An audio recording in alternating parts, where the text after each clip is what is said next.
Hey, so if you want to boost your marketing and track performance using simple links, yeah, Bitly is a powerful tool. You can shorten links, track clicks, and optimize your campaigns all in one place.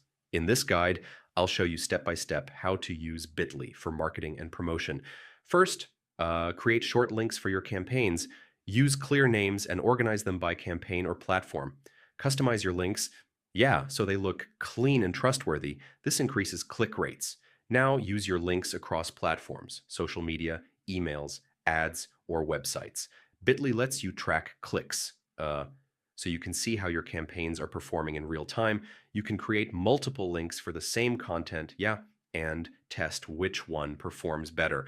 Bitly also lets you generate QR codes, which are perfect for offline marketing like posters or flyers. For more professional campaigns, yeah, use branded domains to make your links look official and trustworthy.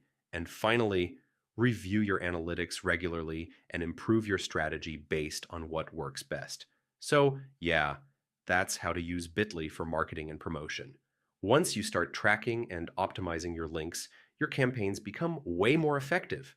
If this helped, subscribe for more simple tech tutorials.